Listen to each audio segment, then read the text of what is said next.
Welcome to I dream. Liquor కేసులో arrest అయిన కవితను ఢిల్లీలో ఈడీ అధికారులు రెండో రోజు విచారణ ప్రారంభించారు.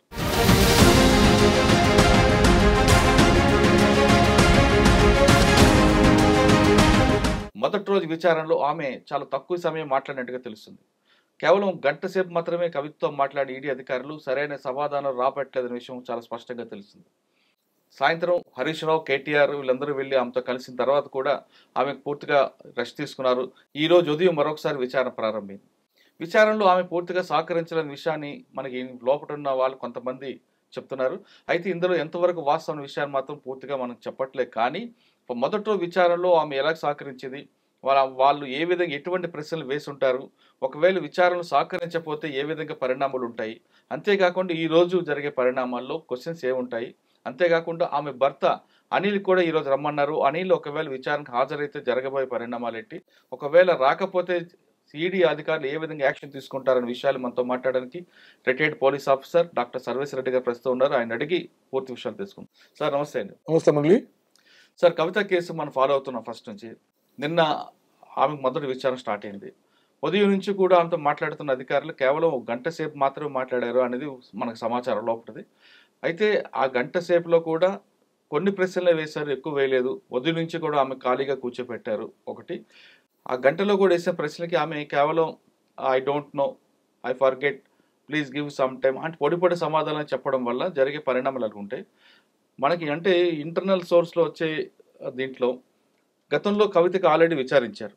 అక్కడ ఉన్న ఇన్పుట్స్, ఈ కేసుకు సంబంధించిన వ్యక్తులతో డిస్కస్ చేసిన ఇన్పుట్స్ ని రెండు కొలాబరేట్ చేయడానికి చూస్తుంటే దానికి సరైన రెస్పాన్స్ అవ్వట్లని తెలుస్తుంది. ఉదయం నుంచి విచారణ వస్తుంటే కేవలం గంట మాత్రమే చేయడం వెనక ఉద్దేశం అనుకోవచ్చు. అంటే ఇది పార్ట్ ఆఫ్ ది ఇంట్రాగేషన్ లో వస్తూనే సపరేట్ కూర్చొని టకటక్ క్వశ్చన్ లేరు, సఫిషియెంట్ టైం ఇస్తారు. ఒక రకమైనటువంటి మైండ్ గేమ్ అది. కూర్చొని పెడతారు, ఫెడ్ అప్ అయ్యి విసుకొచ్చిన తర్వాత కంటిన్యూ చెప్తారనే కాన్సెప్ట్ కిందనే ఇన్వెస్టిగేషన్ టాక్టిక్స్ అది, అంత తప్ప వేరేం లేదు.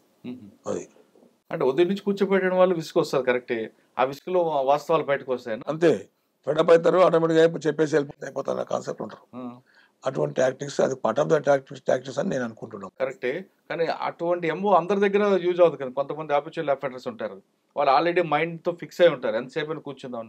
మరి అప్పుడు ఇంట్రాగేషన్ ఏ స్టైల్లో ఉంటుంది? దాని టెక్నిక్స్ వేరే ఉంటాయి. హ్యాబిచువల్ అఫెండర్, స్ట్రాంగ్ క్రిమినల్స్ చెప్పరు, ఎంత చెప్పరు. ఆయన వీక్ పాయింట్స్ చూసి వీక్ పాయింట్ మీద దెబ్బ కొడతాం. వీక్ పాయింట్స్ ఎవరు పిల్లలు అంటే ప్రేమ ఉంటుంది, లేకుంటే ఒకరు మందు తాగాలని ఉంటుంది, ఒక రకరకాలు ఉంటాయి. ఆ రకరకాలుగా ఇన్ఫర్మేషన్ ఎక్స్ట్రాక్ట్ చేయడమే అయిపోకు ఉంటుంది తప్ప వేరే ఇంటెన్షన్ ఏమి ఉండదు. కోఆర్డినేట్ చేసుకోవాలి కదా. ఎర్లియర్ స్టేట్మెంట్స్ ఉంటాయి, ఆ స్టేట్మెంట్స్ బట్టి ఇప్పుడు ఈమె చెప్పింది ఏంది, వాళ్ళు చెప్పేది ఏంది, కాంట్రడిక్షన్స్ వెరిఫై చేసుకొని మళ్ళీ కొత్త దానికి క్వశ్చన్ తయారు చేస్తాం, అంతే. అంటే ఆమె మనకున్న ఇంటర్నల్ సోర్స్ ప్రకారం ఆమె ఒక క్వశ్చన్కి ఒక ఆన్సర్, ఇదే కేసులో వేరే వాళ్ళకి ఇచ్చిన ఆన్సర్ రెండు మ్యాచ్ అవ్వకపోవడం వల్ల తిరిగి అదే రిపీట్గా అవుతుంది, దాంతో ఆమె విసుక్కుంటుందనే ఒక సమాచారం వస్తుంది. అలా జరిగే అవకాశం ఉంటుందంటారా? ఎర్లియర్ ఏ స్టేట్మెంట్ ఇస్తే దానికి స్టిక్ అని ఉండాలి. మళ్ళీ ఇప్పుడు కొత్త చెప్పిననుకో కాంట్రడిక్షన్స్ వస్తాయి, మళ్ళీ కొత్త చెప్పిన కొత్త రకం అవుతుంది. ఒక అబద్ధానికి 10 అబద్ధాలు అనాల్సి వస్తుంది. అందుకొరకు ఉన్నది ఫ్యాక్ట్ ఒకసారి చెప్పేస్తే తెలుసు, లేకుండా లేదు. వాట్ ఎవర్ ఇట్ ఇస్ చెప్పేస్తే అది ప్రిజన్ మూడ్ కాదు. వాళ్ళు కూడా ఇన్వెస్టిగేషన్ టీం కూడా ఫేర్ క్వశ్చన్లు వేస్తారు. వాళ్ళు ఎప్పుడూ ఈ మీద వచ్చినటువంటి అప్రూవర్స్ స్టేట్మెంట్స్ దాన్ని దృష్టిలో పెట్టుకొని మనం క్వశ్చన్ చేస్తుంటారు. దానికి వీరు తెలిసిన చెప్పాలి, లేకుండా లేదని చెప్పాలి, కాకుండా కాదని చెప్పాలి, అంతే. కంప్లీట్ డినైల్ ఉంటే మాత్రం ఆ అప్రూవల్ స్టేట్మెంట్కే స్టిక్ అని అవుతారు. అట్లా. ఓకే, ఇప్పుడు ఇన్వెస్టిగేషన్లో ఉదయం 8 గంటల నుంచి నాకు పెట్టారు, కానీ కేవలం గంట మాత్రమే మాట్లాడారు, టైం అంతా వేస్ట్ చేస్తున్నారు అని ఆమె కోర్టుకి కానీ చెప్పింది అనుకోండి, కోర్టు ఏ విధంగా పరిగణ తీసుకుంది? ఏముండదు, ఇది part of the investigation. Court involve కూడా చెప్పదు, అది చెప్తారు వీళ్ళు, ఎట్లా చెప్పదు. ఇన్వెస్టిగేషన్లో పార్ట్ అది. అడిగిన క్వశ్చన్ అయితే వేయకుండా ఉట్టి కూర్చోబెట్టలేదా, is admit the fact. 1 hour question అడిగినాడు, క్వశ్చన్ ప్రిపేర్ చేసుకోవాలి, దాని కాంట్రడిక్షన్స్ వెరిఫై చేసుకోవాలి, రకరకాల పని ఉంటుంది అది. అందుకొరకు కోర్టుకి ఇంటిమేట్ చేసినా కూడా కోర్టు ఏమనదు. కరెక్టే. కానీ సార్, ఆమె కాకుండా ఆ ప్లేస్లో వేరే వాళ్ళు ఉన్నా సార్ మొత్తం ప్రిపేర్ అయినా పిలవాలి, కానీ పిలవకుండా నన్ను కూర్చోబెట్టి టైం అంతా వేస్ట్ చేశారని డజంట్ హ్యావ్ ఎనీ రైట్. ఆ రకంగా నెగిటివ్ ఫామ్ అవుతుంది. ఇన్వెస్టిగేషన్ కోఆపరేట్ చేస్తలేదు, క్వశ్చన్ వస్తుంది, కోఆపరేట్ చేయాలి కదా. ఈజ్ అక్యూజ్డ్, డెలిబరేట్లీ వీళ్ళ కన్ఫెషన్స్ రాస్తారు, దాన్ని చెప్పాలి అట్లా. సార్ ఇప్పుడు ఈ కేసులో ఈడీ సుప్రీంకోర్టుకు ఒక లెటర్ ఇచ్చారు, మీ 10 రోజుల్లో 15 డేస్ వరకు క్వశ్చన్ చేయమని. ఆ లెటర్ ల్యాప్స్ అయిపోయింది. అయిన విషయాన్ని కవితకి ఎందుకు చెప్పలేదంటారు? అంటే ఇప్పుడు అది సీక్రెట్స్ ఆఫ్ ఇన్వెస్టిగేషన్. ఇప్పుడు వీళ్ళు ఏంటంటే సుప్రీంకోర్టులో పెండింగ్లో పెట్టవచ్చు అనేది ఒక వాదన లేపిండ్రు. దానికి ఏమవుతుందంటే ఇప్పుడు ఆల్రెడీ 10 డేస్కి వరకు మేము అరెస్ట్ చేయమనేది సిబిఐ ఉన్నది, ఈడీ కాదు సిబిఐ. అరెస్ట్ చేయలేదు, అక్కడ క్లియరెన్స్ ఉంది. ఆఫ్టర్ 10 డేస్ అంటే వీఆర్ గోయింగ్ టు అరెస్ట్ కదా. కరెక్టే సార్. ఇప్పుడు 10 రోజులు అయిపోయింది, ఆ లెటర్ టైం ఎక్స్పైర్ అయిపోయింది. ఆ విషయాన్ని కవిత ఉన్న లీగల్ వాళ్ళనే గుర్తించాలి కదా. అది గుర్తించి వీళ్ళు ఎక్స్టెన్షన్ అడిగేది ఉన్నాయి, వాళ్ళు గుర్తించలేదు. అయిపోయింది కదా, ఓళ్ళు ఉంటుందని చెప్పేసి కాన్సెప్ట్ ఏమైనా పట్టించుకోకూడదు.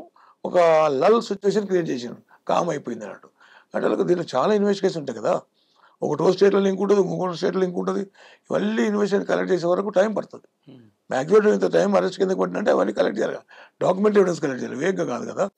అందు గురించి లాట్ ఆఫ్ టైం ఉంటుంది.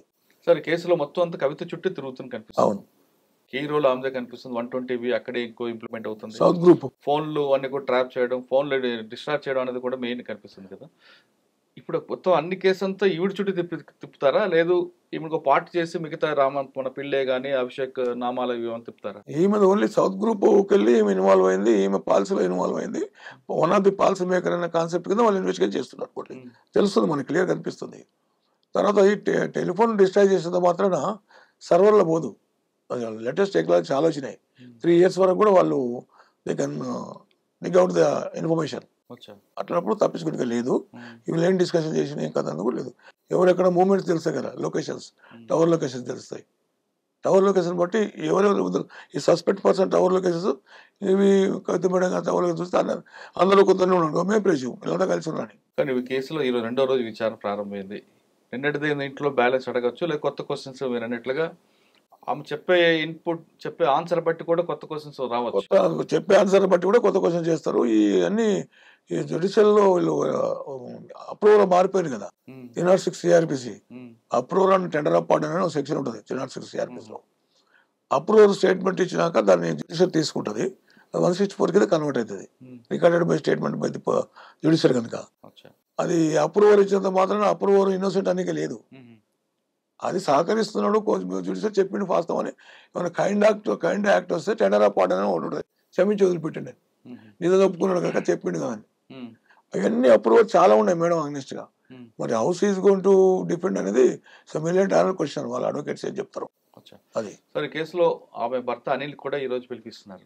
అనిల్ తో పాటు ఆమె ఉన్న అసిస్టెంట్స్ కూడా. అవును, ఒకవేళ అనిల్ రాకపోతే జరిగే పరిణామం ఉంటే, ఒకవేళ వస్తే ఏ విధంగా క్వశ్చన్ ఉంటుంది?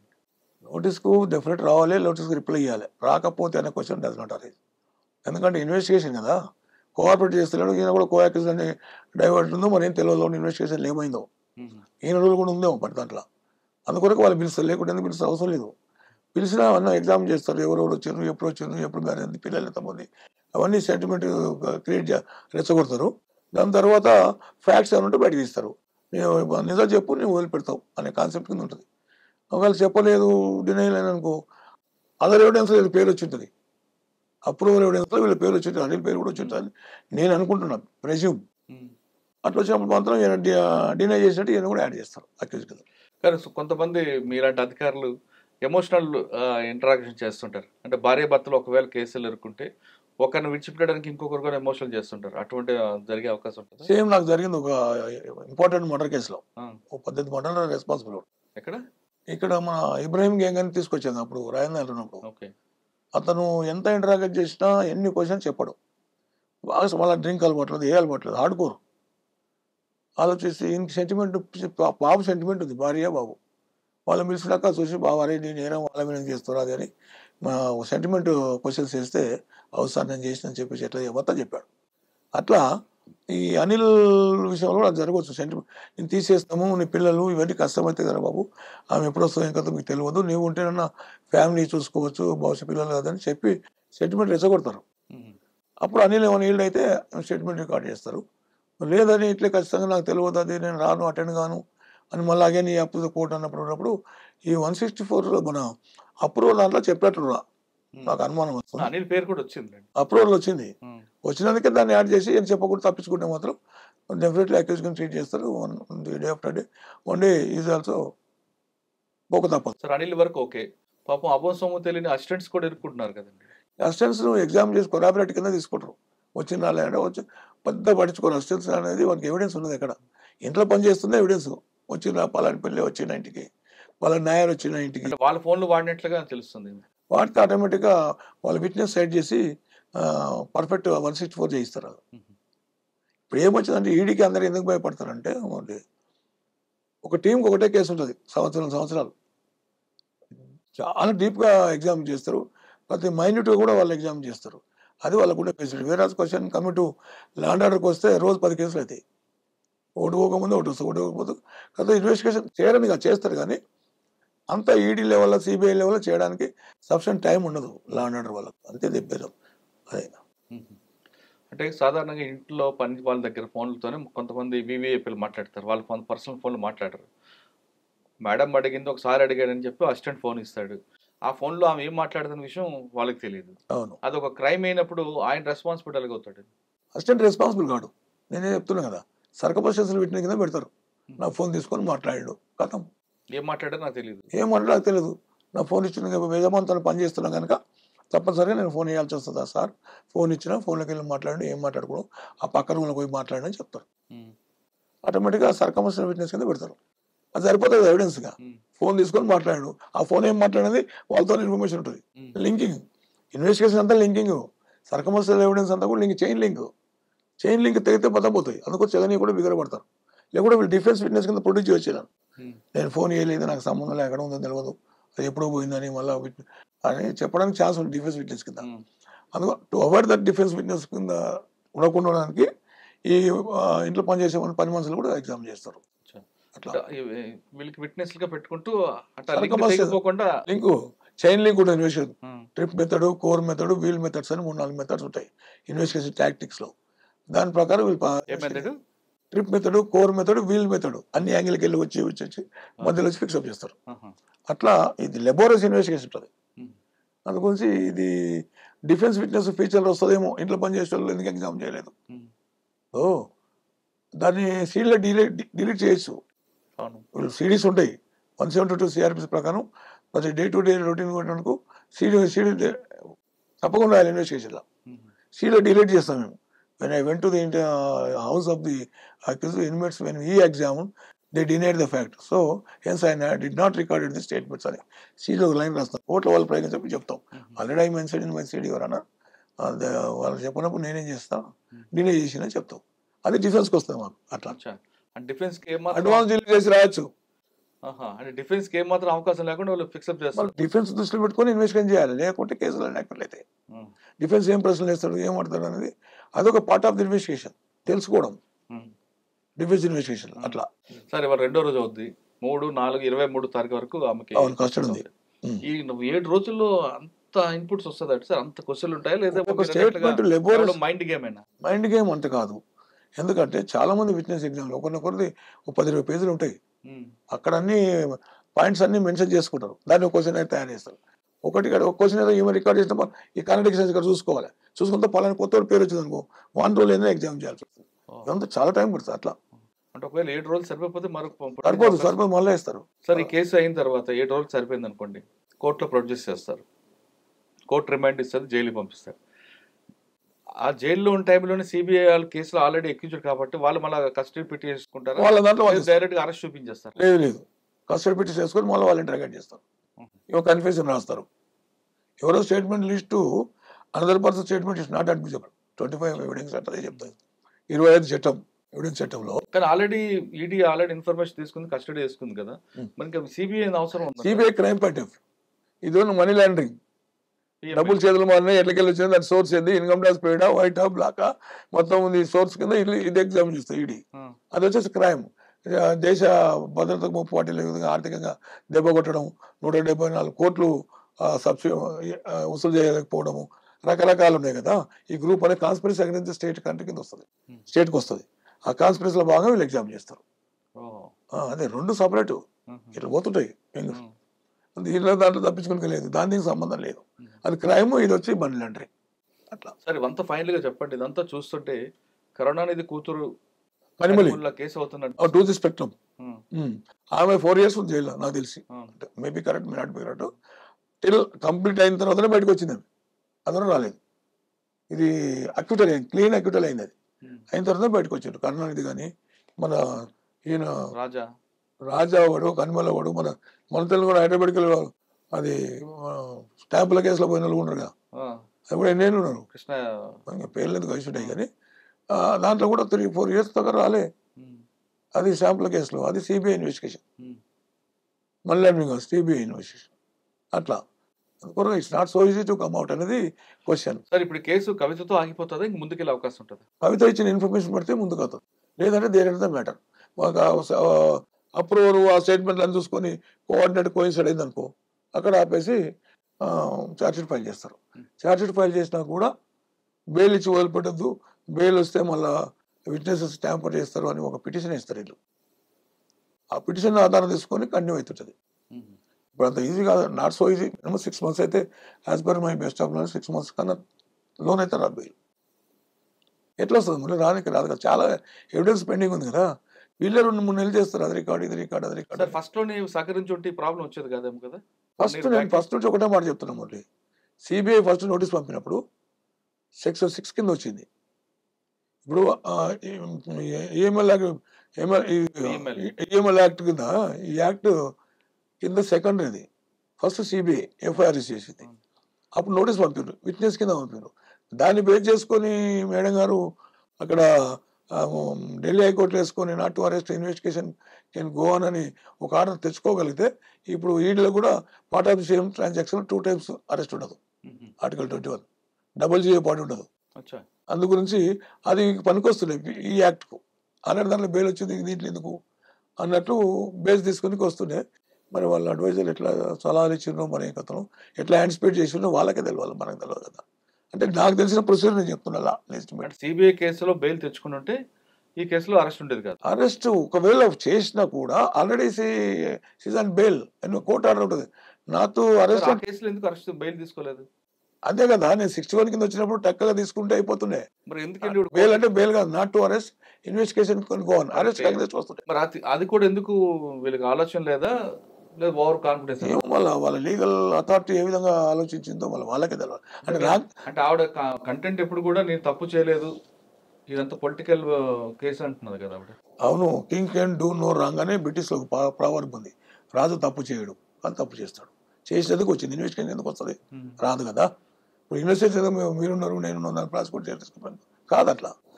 There is evidence against her, there is a judicial proceedings against her.